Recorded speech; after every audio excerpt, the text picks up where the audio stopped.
नमस्कार। मैं Shivangi Srivastava, clinical psychologist, Karnapat development foundation के इस लाइव सेशन में आप सभी का हार्दिक अभिनंदन और स्वागत करती हूँ।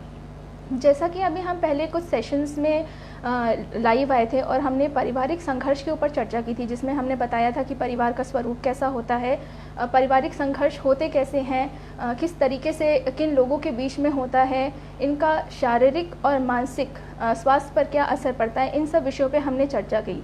तो आज हम आप सभी का ज़्यादा समय ना लेते हुए आज का जो विषय है पारिवारिक संघर्ष के कारण और निवारण, इस पे हम चर्चा करना चाहेंगे, जो कि इस प्रकार से हैं। जैसा कि मैंने आपको पहले बताया था कि जो फैमिली कॉन्फ्लिक्ट है वो शॉर्ट टर्म भी होते हैं और लॉन्ग टर्म भी होते हैं। फैमिली कॉन्फ्लिक्ट जब शॉर्ट टर्म होते हैं तो कुछ ही अंतराल बाद वो ख़त्म हो जाते हैं, लेकिन अगर यही लॉन्ग टर्म चलने लगते हैं तो परिवार की पूरी रूपरेखा ही बदल जाती है। तो अभी जो और इसके जो कारण हैं फैमिली संघर्ष को, जो पारिवारिक संघर्ष को जो उत्पन्न करने के और कारण हैं, वो हैं जैसे unsupportive family environment. Unsupportive family environment में जैसे कोहेजन, एकजुटता ना होना, परिवार में एकजुटता, जैसे कि जो परिवार के सदस्य हैं आपस में खुलकर बात नहीं करते, आपसी सहमति नहीं दिखाते हैं, बहुत क्रिटिकलिटी शो करते हैं एक दूसरे के लिए, आपस में गुस्सा दिखाते हैं। तो क्या होता है कि जो व्यक्ति है साथ एक दूसरे को सपोर्ट नहीं कर पा रहे हैं, जो परिवार के सदस्य हैं वो आपसी सहभागिता नहीं महसूस कर रहे हैं उसमें। इसके साथ साथ लोग एक्सप्रेसिवनेस नहीं शो कर रहे हैं, जो परिवार के सदस्य एक दूसरे के साथ खुलकर बात नहीं कर रहे हैं। अब आप ये बताइए, जहाँ खुलकर बात नहीं हो सकती वहाँ पर खुलकर एक साथ काम कैसे हो सकता है। जो परिवार के सदस्य हैं वो क्या करते हैं कि वो सोचते हैं कि नहीं, मैं नीचा महसूस करूंगा, बात करूंगा, सामने वाला सोचता है मैं नीचा महसूस करूंगा, तो वो आपस में सामने आते ही नहीं है, जिसकी वजह से जो उनका कार्य है वो भी प्रभावित होता है, उनके जो कॉन्फ्लिक्ट ज़्यादा बढ़ जाते हैं। साथ ही साथ जो फैमिली इमोशनल सपोर्ट जहाँ पर नहीं मिल रहा है, फैमिली इमोशनल सपोर्ट की अगर हम बात करें कि आपके दुख दर्द को नहीं समझ पा रहे हैं, आपके जो इंफॉर्मेशनल सपोर्ट है, जैसे कि हमारे जो फैमिली में देखें तो क्या होता है, जो मुखिया होते हैं वो फादर होते हैं, मतलब हमेशा मेल जो होते हैं वो हमारे फैमिली के मुखिया होते हैं। अगर हम उनसे डरेंगे, अगर हम उनसे खुल के बात नहीं करेंगे तो क्या हम आगे बढ़ पाएंगे।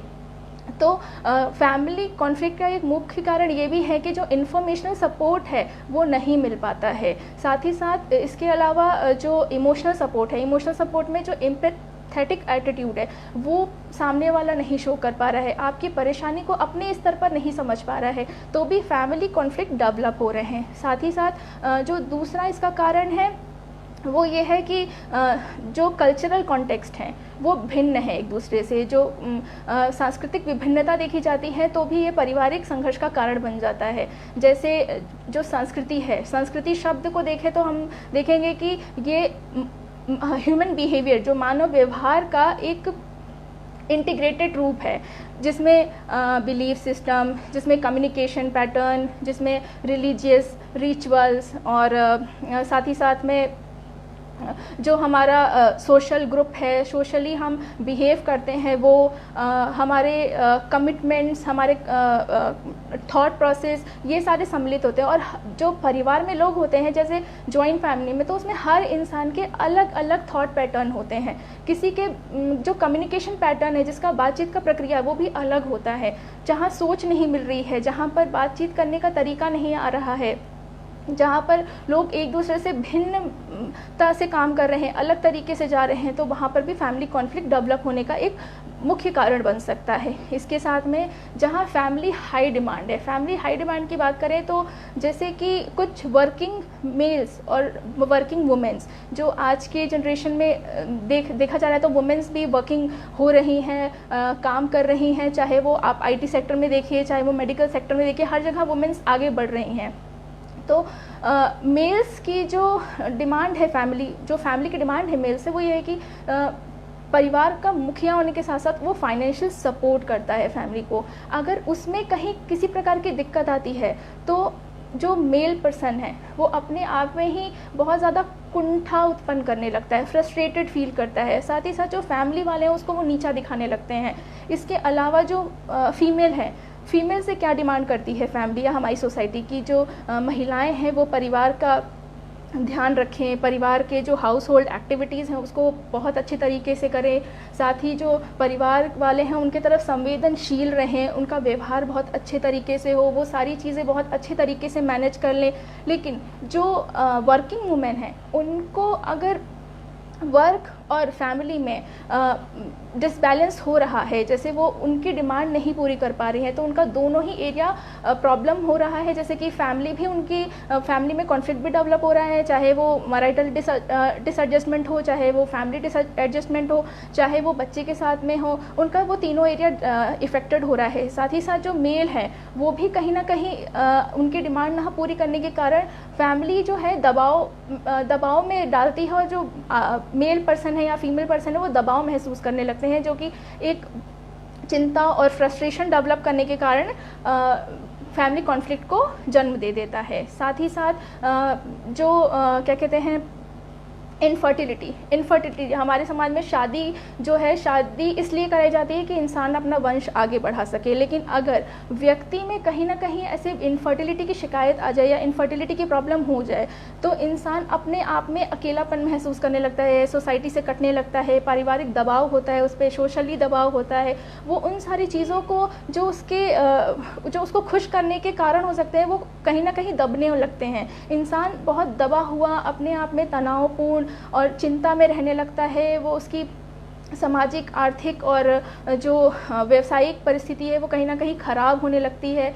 अच्छे तरीके से वो उसमें सोसाइटी में एडजस्ट नहीं कर पाता है, उसमें एंजाइटी, डिप्रेशन, ये सारे सिम्टम्स डेवलप होने लगते हैं। जो फीमेल्स हैं उनमें ही सेल्फ कॉन्फिडेंस कम होने लगता है, सेल्फ स्टीम डाउन होने लगता है, वो एडजस्ट नहीं कर पाती हैं, परिवार में वो अपने आप को आइसोलेट कर लेती हैं और अपने आप में वो किसी भी काम पे फोकस नहीं कर पाती हैं। तो कहीं ना कहीं ये जो इनफर्टिलिटी का केस है ये डाइवोर्स और मैरिटल डिसएडजस्टमेंट में या फिर मैरिटल डिसएडजस्टमेंट के साथ साथ जो है वो सेपरेशन का कारण बन जाता है। और इसके साथ ही जो मेल और फीमेल हैं उनकी जो मैरिटल लाइफ है वो इफ़ेक्टेड होती है, जो उनकी सेक्सुअल लाइफ है वो भी इफ़ेक्टेड होती है, और इनफर्टिलिटी की जो प्रॉब्लम है वो और ज़्यादा बढ़ जाती है दोनों में। इसके अलावा अगर हम देखें कारण, तो जो वर्किंग वुमेन्स हैं और वर्किंग मेल्स हैं उन जो फैमिली कॉन्फ्लिक्ट डेवलप हो रहा है वो जो वर्किंग आवर्स हैं वो बहुत ज़्यादा हैं। जैसा अभी इन दिनों देखा जा रहा है कि जो ज़्यादातर लोग हैं वो वर्क फ्रॉम होम कर रहे हैं, तो कंपनियां उन पे ज़्यादा दबाव डाल रही हैं, वो रात दिन काम कर रहे हैं, जिसकी वजह से ना वो फैमिली को टाइम दे पाते हैं, ना ही वो खुद को टाइम दे पाते हैं। फैमिली की डिमांड होती है कि जो हमारे परिवार के सदस्य हैं वो हमें भी कहीं ना कहीं टाइम दे, चाहे वो वाइफ हो चाहे हस्बैंड, एक दूसरे से लीजर टाइम की वो डिमांड करते हैं, जो कि वो आपस में पूरा नहीं कर पाते, जो फैमिली कॉन्फ्लिक्ट का कारण बन रहा है। फ्लेक्सिबिलिटी नहीं है वर्क प्लेस में, जो फ्लेक्सिबिलिटी जो वर्क प्लेस में लोग काम कर रहे हैं वहाँ पर क्या हो रहा है कि वो कभी भी काम करने को दे रहे हैं, उन्होंने एक काम का समय निर्धारित नहीं किया है, वो 12-12 घंटे काम करे, 10-10 घंटे काम करे, जिसकी वजह से वो डिस्ट्रेस महसूस कर रहे हैं व्यक्ति, और ये फैमिली कॉन्फ्लिक्ट का कारण बन रहा है। साथ ही जो वर्किंग वुमेन है वो अपने फैमिली की जो डिमांड है पर्सनल प्रॉब्लम के कारण वो उसको फुलफ़िल नहीं कर पा रही हैं। पर्सनल प्रॉब्लम कह लें, जैसे कि वुमेन्स को जॉब वर्कलोड हो रहा है, इसके साथ में जॉब डिससेटिस्फैक्शन भी मान लें कि कहीं ना कहीं वुमेन्स में होता है।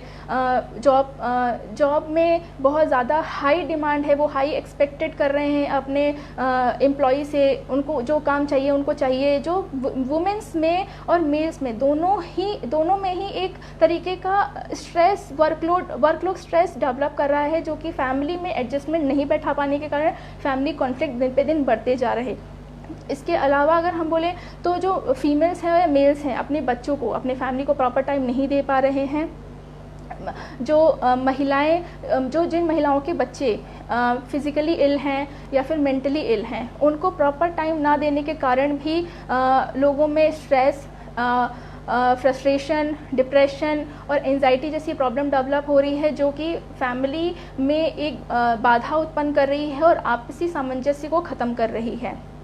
ये तो हुई बात फैमिली में जो कॉन्फ्लिक्ट डेवलप हो रहे हैं वो उनका कारण क्या है। अगर हम यही बात करें कि हम इनको सही कैसे कर सकते हैं, क्या क्या ऐसी टेक्निक्स हम अप्लाई कर सकते हैं कि हमारा परिवार में जो बैलेंस है, हमारा जो वर्क में बैलेंस है और जो हमारा खुद में बैलेंस है वो ठीक हो जाए। पहले तो मैं आपसे ये बताऊंगी कि इंसान की जो अपने पर्यावरण को देखने का वे है वो अलग अलग होता है। जैसे मान लीजिए कि मेरे साथ कोई घटना घटी, ठीक है, मान लीजिए कि मैं कहीं रास्ते में जा रही हूँ और सामने से मेरे किसी फ्रेंड ने मुझे हाई किया और मैंने उसका जवाब नहीं दिया। मेरे फ्रेंड ने देखा कि मैंने उसका जवाब नहीं दिया, क्योंकि मैंने देखा नहीं इसलिए मैंने जवाब नहीं दिया उसका, लेकिन उसने क्या सोचा कि शायद ये मेरे को इग्नोर कर रही है, शायद ये मुझसे बात नहीं करना चाहती, शायद मुझ में कोई कमी है। ये क्या हुआ, ये हमारा कॉग्निशन है, ये हमारी सोच है, जिस सोच के कारण हम ये परेशानियाँ, मतलब ये जो सोच है ना, ये इमोशंस डेवलप करती हैं। जैसे कोई सोच डेवलप हुई कि मैं बेकार हूँ, अब ये कैसा इमोशंस डेवलप करेगा, दुखी, सुख तो करेगा नहीं, दुख कर रहा है, मेरे को कॉन्फिडेंस मेरा लूज़ कर रहा है, मेरा सेल्फ स्टीम डाउन हो रहा है, तो मैं एंगर महसूस कर रही हूँ, मैं आइसोलेटेड महसूस कर रही हूँ। तो ये सारे इमोशंस हैं जो थॉट इमोशंस के बाद में एक कॉन्सिक्वेंसेस देता है बिहेवियर का। जो जब हमारा विचार ही नहीं सही है, जब हमारा विचार ही नेगेटिव है, तो हमारे इमोशंस, जो हमारे बिहेवियर है वो भी नेगेटिव रूप में निकल के आ रहे हैं। तो जो हमारा बिहेवियर है उसमें physical, emotional, cognitive and behavioural symptoms develop हो जाते हैं। ये तो बात हुई हमारे कॉग्निशन की। अब मैं आपको बताती हूँ कि हम किस तरीके से अपने थॉट प्रोसेस को चेंज कर सकते हैं और किस प्रकार से हम अपने फैमिली कॉन्फ्लिक्ट को कम कर सकते हैं। फैमिली कॉन्फ्लिक्ट को कम करने के लिए पहले मैंने आपको बताया था कि जो अनसपोर्टिव फैमिली इन्वायरमेंट है, अब अनसपोर्टिव फैमिली इन्वायरमेंट को हम सपोर्टिव तरीके से कैसे बना सकते हैं, जहाँ पर आप एक दूसरे की समस्या को समझ नहीं रहे हैं, मतलब आप ना सिंपैथी दिखा रहे हैं ना एम्पैथाइज कर रहे हैं। तो आपको एक दूसरे की समस्या को समझना होगा किस तरीके से। जैसे मान लीजिए आपको चोट लगती है, ठीक, चोट लगी, दर्द मुझे हो रहा है, सॉरी दर्द आपको ही हो रहा है, वो दर्द का जो इंटेंसिटी है वो आप ही महसूस कर रहे हो, ना कि दूसरा महसूस कर रहा है। जब दर्द होता है तो सामने वाला क्या बोलता है, हाँ दवाई लगा लो, हाँ ठीक हो जाएगा। सामने वाले ने आपका दर्द नहीं समझा। आप क्या सोच रहे हो, यार ये तो मेरा दर्द ही नहीं समझ रहा, मुझे तो इतना पेन हो रहा है। आप बार बार कह रहे हो, सामने वाला बार बार बोल रहा है कि दवाई लगा लो, दवाई खा लो, ठीक है सही हो जाएगा। तो जो जिसको चोट लगी है वो ये महसूस करता है कि ये तो ध्यान ही नहीं दे रहा है मुझ पर, ये तो मेरी चिंता ही नहीं करता। ऐसा फिर क्या होता है, जो सामने वाला ये सोच रहा है उसकी ये नेगेटिव थिंकिंग उसको कहीं ना कहीं फ्रस्ट्रेशन में डेवलप कर देती है।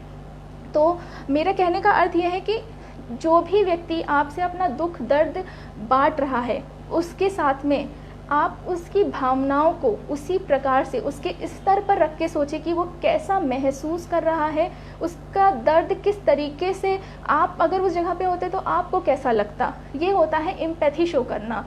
आप ऐसे बोल देते कि नहीं ठीक है सही हो जाएगा, इससे क्या होता है सामने वाले को और ज़्यादा परेशानी होती है, फिर वो बाद में आपसे अपने परेशानी या दुख को बांटना नहीं सही समझेगा। दूसरी चीज़ कि इन्फॉर्मेशनल सपोर्ट, जैसे कि अगर आप गाइडेंस प्रोवाइड कर रहे हैं अपने बच्चों को या अपने स्पाउस को या फिर अपने फैमिली में किसी को एडवाइस कर रहे हैं कि सही क्या है गलत क्या है, आप किस तरीके से आगे बढ़ते हो, उसको एक्नॉलेज करो, उसके नॉलेज को इन्हांस करो। तो क्या होता है, जो सामने वाला व्यक्ति अगर आप उसको बार बार ऐसे करते हो तो वो अपने आप को बहुत सपोर्टेड फील करता है, वो अपने आप में बहुत खुश रहने लगता है कि चलो मतलब someone is there for me. वो ऐसा सोचता है कि हाँ कोई है मेरे साथ, जब मुझे परेशानी होगी तो मैं इसे शेयर कर सकता हूँ, ये मेरी हेल्प कर सकता है। दूसरी चीज़ कि जो परसीव्ड सपोर्ट है, perceived social and emotional support, generally लोग ऐसा सोचते हैं कि शादी के बाद हम इसको फाइनेंशियली खुश रख रहे हैं, फाइनेंशियल खुश रख रहे हैं मतलब पैसे से खुश कर रहे हैं, पैसा दे रहे हैं, खिला रहे पिला रहे, इसके अलावा तो इंसान को क्या चाहिए, नहीं। एक इमोशनल सपोर्ट जो होता है, जैसे मैंने आपको बताया कि दुख दर्द को समझना, अपने साथी के दुख दर्द को आप समझ रहे हैं, उसकी परेशानी को आप समझ रहे हैं, जब आप एक फिज़िकल और इमोशनल इंटीमेसी क्रिएट कर रहे हैं तो जो सामने वाले की परेशानी है वो कहीं ना कहीं कम होने लगती है, वो अपने आप में बहुत सपोर्टेड और सेल्फ कॉन्फिडेंट महसूस करने लगता है। तो लोगों की ये दृष्टि है कि मैं फाइनेंशियल सपोर्ट कर रहा हूँ तो ये बहुत बड़ा सपोर्ट है, वो इमोशनल सपोर्ट की बात नहीं करते। परसीव्ड सपोर्ट मतलब अगर आप मुझे ठीक है, आप मुझे पैसे से कर रहे हैं, आप मुझे खुश रख रहे हैं, आप सब कुछ कर रहे हैं, लेकिन आपने मेरे दर्द पर मुझे सहलाया नहीं तो क्या फ़ायदा। आपने मुझे प्यार से केयर नहीं शो किया, आपने मेरे दर्द में मेरे दर्द को नहीं समझा तो क्या फ़ायदा। ये चीज़ बहुत ज़रूरी होती है कि आप आपसी संबंध को बेहतर बना सकते हैं। इसके साथ ही जो बच्चे हैं वो भी कहीं ना कहीं अपने परिवार में डरे डरे से रहते हैं कि मैं पापा से बात नहीं करूँगा, पापा तो हमेशा चिल्लाते रहते हैं, मैं मम्मी के पास नहीं जाऊँगा, मैं तो मम्मी मुझे डांटती रहती है, मम्मी मेरी इच्छाओं की पूर्ति नहीं करती, पापा मेरी इच्छाओं की पूर्ति नहीं करते। उनकी हमेशा ऐसी शिकायत होती है। क्यों? क्योंकि हम अपने बच्चों के साथ में एक फ्रेंडली इन्वायरमेंट नहीं क्रिएट करते हैं। बच्चों के साथ में हम उन्हें समझाते नहीं हैं कि सही क्या है, गलत क्या है। उन्हें, जैसा मैंने बोला, एडवाइस नहीं करते, उन्हें सही गलत का हम परख नहीं बताते, उन्हें अपनी परेशानियों से अवगत नहीं कराते। जब तक हम उन्हें अपनी परेशानी नहीं बताएंगे क्या बच्चे समझ पाएंगे। वैसे बच्चे तो बहुत समझदार होते हैं, वो छोटी छोटी चीज़ों को समझते हैं। इसलिए जो भी परिवार है वो अपने बच्चे से खुलकर बात करे, एक फ्रेंडली इन्वायरमेंट क्रिएट करे बच्चों के साथ में, ताकि बच्चे आगे उसी तरीके से अपने माँ बाप के साथ एकदम फ्रीली बात कर सकें। क्योंकि कभी उनके ऊपर परेशानी आए तो माँ बाप ये नहीं कह सकते कि तुमने तो मुझे पहले नहीं बताया, तुमने तो ये नहीं किया। तो वो दोषारोपण नहीं होना चाहिए, वो सपोर्ट होना चाहिए कि हाँ ठीक है, तुमने मुझे बताया, मुझे पता है। ये तो हुई इमोशनल सपोर्ट और सोशल सपोर्ट की बात। अब बात आती है कि जो जॉब में लोग हैं, जॉब में जो लोग हैं उनके लिए ये है कि वो अपने जो जॉब का एक टाइम है, जो टाइम स्केड्यूलिंग है, उसको एक फिक्स्ड टाइम स्केड्यूलिंग कर लें। जब टाइम है, ऐसा नहीं है कि सुबह से रात तक काम कर रहे हैं, ना फैमिली को टाइम दे रहे हैं, सुबह उठा तो लग गए काम पे, रात को 12-12 1-1 बजे तक काम पे लग रहे हैं। इससे क्या होता है, पर्सन में डिस्ट्रेस तो डेवलप होता ही है, साथ में परिवार लोग भी, परिवार के जो सदस्य होते हैं वो भी सोचते हैं इसके पास तो हमारे लिए टाइम नहीं है, देखो ये तो हमारे पास आया, ये तो काम में ही जुटा हुआ है, क्या इसने मुझे टाइम दिया? नहीं दिया। इसलिए आप अपने वर्क टाइम को लेके एक स्वायत्तता रूप से उसको स्वायत्त रखें कि नहीं, मतलब आप अपने टाइम को फिक्स रखें। जैसे 8 आवर्स काम करना है तो आप 8 आवर्स ही काम कर रहे हैं, उसमें फैमिली को भी टाइम देना ज़रूरी है। नहीं तो वो क्या होता है, आपकी जो फैमिली बॉन्ड है, जो इमोशनल बॉन्ड है, वो कहीं ना कहीं उसको तोड़ता है।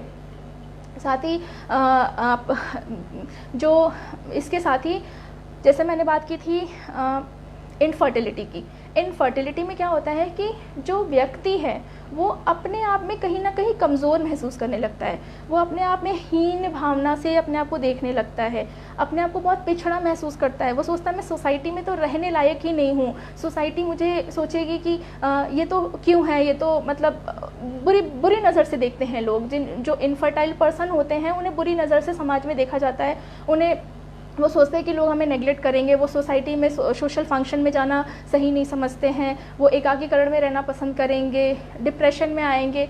उनके लिए ये है कि आप अपने जो विचार हैं उनको पॉजिटिव रखें। पॉजिटिव रखने का एक तरीका है, जैसे मान लीजिए कि आप किसी सोशल गैदरिंग में गए हैं, अब क्या है, आप भीड़ भाड़ देख के डर रहे हैं। आप डर क्यों रहे हैं? क्योंकि आपको लगता है कि लोग मुझे बोलेंगे अरे इसके तो बच्चे नहीं हैं, अरे ये तो 10 साल हो गए इनके अभी तक बच्चे ही नहीं हुए, ऐसा कैसे हो सकता है। लोग ऐसा सोचते हैं और यही सोच के उनमें घबराहट उत्पन्न हो जाती है, और उस घबराहट के कारण वो सोशल गैदरिंग में जितने टाइम रहते हैं उतने टाइम वो नेगेटिव थिंकिंग का शिकार होते हैं, और उनमें एंजाइटी के कारण वो अपने आप में ही बहुत ज़्यादा घबराए हो जाते हैं। घबराने के साथ साथ वो डिप्रेशन में और स्ट्रेस में आ जाते हैं, जिससे कि उनका किसी भी चीज़ में मन नहीं लगता। वो लोगों से बातचीत भी करते हैं तो वो उसको एंजॉय नहीं करते, वो अपने आप में ही कहीं खोए रहने लगते हैं। जो सिचुएशन है, हम सिचुएशन को जैसा परसीव करते हैं, सिचुएशन हमें वैसी ही दिखती है। आपको अपने जो परसीव करने का तरीका है उसको चेंज करना होगा। जैसे आप सोशल गैदरिंग में जा रहे हो तो आप ये सोचो कि नहीं मेरे पास क्या ऐसी, मेरे पास कोई एविडेंस है ऐसा जैसे कि आप मैं ऐसा सोच सकती हूँ कि लोग मेरे बारे में गलत सोचेंगे? नहीं है, कोई एविडेंस नहीं है। क्या आपको किसी ने कहा? नहीं कहा, लेकिन हम ऐसा सोच रहे हैं कि लोग मेरे बारे में ऐसा कहेंगे।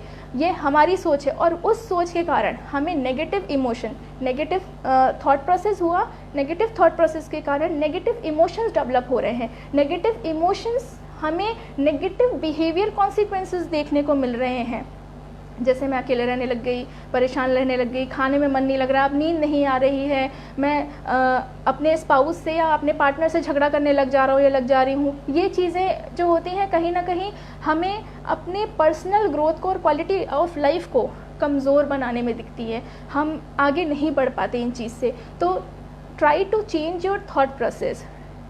ठीक, अब क्या है कि जो दूसरा पॉइंट है, दूसरा पॉइंट मेरा ये है कि हम और क्या चीज़ ऐसी करें कि हमारे पारिवारिक संघर्ष खत्म हो जाए। Problem solving techniques. Problem solving techniques में आपको अपनी समस्याओं को पहचानना होगा। लोग क्या करते हैं कि झगड़े हो जाते हैं और वो उनसे भागने लग जाते हैं।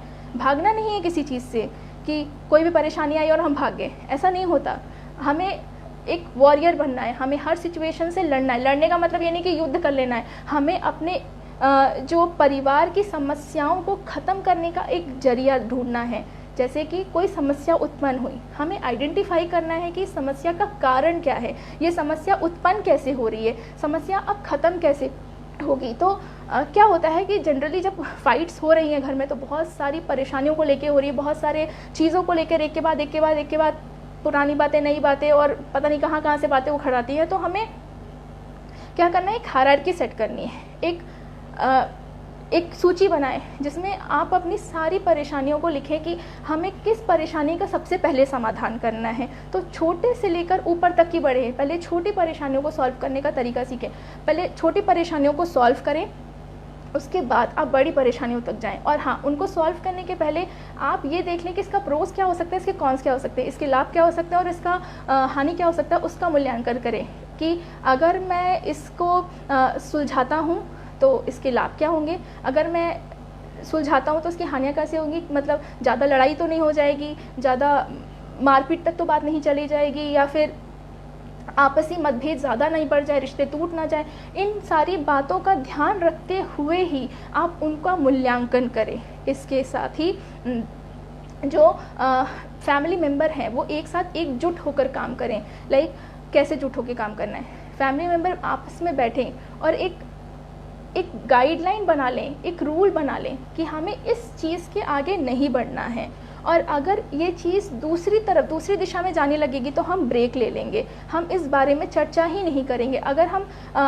चर्चा ही नहीं करेंगे तो झगड़े ही नहीं बढ़ेंगे। तो जो फैमिली मेम्बर है एक रूल्स बना ले कि नहीं, हमें इस बारे में बात नहीं करनी, हमें पुराने बातों को नहीं उखाड़ना, हमें जो अभी की प्रॉब्लम है उसको ही सॉर्ट आउट करना है, किसके बीच में है, उन दोनों के बीच की प्रॉब्लम को हम कैसे सही कर सकते हैं। और एक और सूची बनाएं जिसमें हम प्रॉब्लम को सॉल्व करने के लिए नए नए तरीके, ऐसा नहीं है कि एक ही तरीका बना रहे हैं, आप सभी परिवारजन मिल के ही तरीका बना सकते हैं।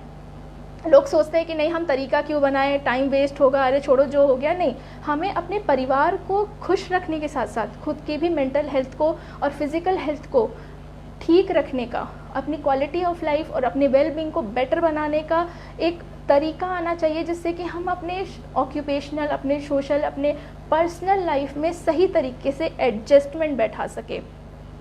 ये तो आप क्या करें कि एक सूची बना लें और सारे फैमिली मेम्बर अपनी राय दें, उसे लिखें कि कौन सा ऐसा तरीका हम यूज़ करें जिससे कि इसकी परेशानी ख़त्म हो जाए। ऐसा नहीं है कि आपको नेगलेक्ट किया जाएगा, या फिर आप ऐसा नहीं सोचें कि नहीं जिस भी तरीके से आपकी परेशानियां सॉल्व हो रही हैं उन तरीकों को यूज़ करके, क्योंकि कुछ अच्छा करने के लिए तो हम आगे बढ़ रहे हैं, तो उन तरीकों का इस्तेमाल करें जिससे कि आपके जो पारिवारिक संघर्ष हैं वो ख़त्म हो जाए। दूसरी चीज़ कि जो परिवार के लोग हैं उनमें आपसी संबंध को बेहतर और बनाने के लिए एक दूसरे की जो कम्युनिकेशन पैटर्न है उनको बेहतर बनाना होगा।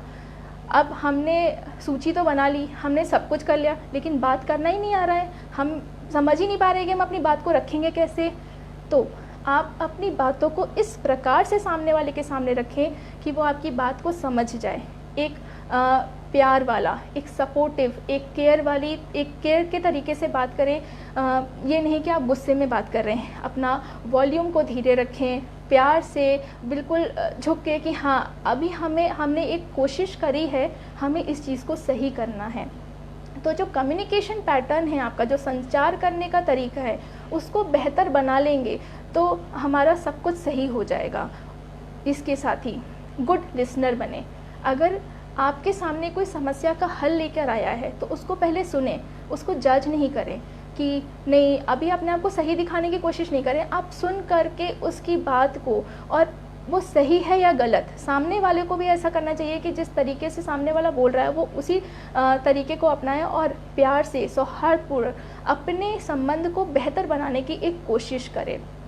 कम्युनिकेशन पैटर्न हो गया। अब इसके बाद आती है बात हमारा कि हम एक दूसरे के दर्द को एक दूसरे के स्तर पर जाकर समझें, उनकी भावनाओं की रिस्पेक्ट करें, उनके रहन सहन की रिस्पेक्ट करें, उनके बिलीव्स की रिस्पेक्ट करें, उनको वैल्यू दें। ये नहीं कि हम उनको बिल्कुल काट दें, नहीं, ऐसा नहीं है। आपको एक दूसरे की भावनाओं को उनके लेवल पर, उनके स्तर पर जाकर समझना होगा, ताकि आप लोगों के बीच में, जो परिवार के सदस्य हैं, उनके बीच में एक प्यार और एक प्रेम पूर्वक जो व्यवहार होता है वो आगे तक चले। और जब भी कोई परेशानी आए तो उनका समाधान इन्हीं तरीक़ों से करें। इसके साथ ही कुछ और तरीके हैं, जैसे कि हस्बैंड और वाइफ के बीच में कैसे हम संबंध अच्छे बना सकते हैं, बच्चे और माँ बाप के बीच में कैसे संबंध बना सकते हैं। इसकी चर्चा हम नेक्स्ट सेशन में करेंगे। जो आने वाला सेशन है उसमें हम बताएंगे कि ये तो हम परिवार की बात की हैं, लेकिन आगे आने वाले सेशंस में हम ये बताएंगे कि किस तरीके से हम हस्बैंड और वाइफ के जो संबंध हैं उनको बेहतर बना सकते हैं। तो मैं आप सभी से यही विनती करूँगी कि आप लोग अब मेरे नेक्स्ट सेशन जो कि 2 सितंबर को होने वाला है उसको ज्वाइन करें और अपना और अपने परिवार का, दोनों का मेंटल और फिज़िकल हेल्थ बेहतर बनाने की एक कोशिश से जुड़ें, जिससे कि आप अपनी जो लाइफ है उसको बेटर वे में लीड कर पाएँ। Thank you so much.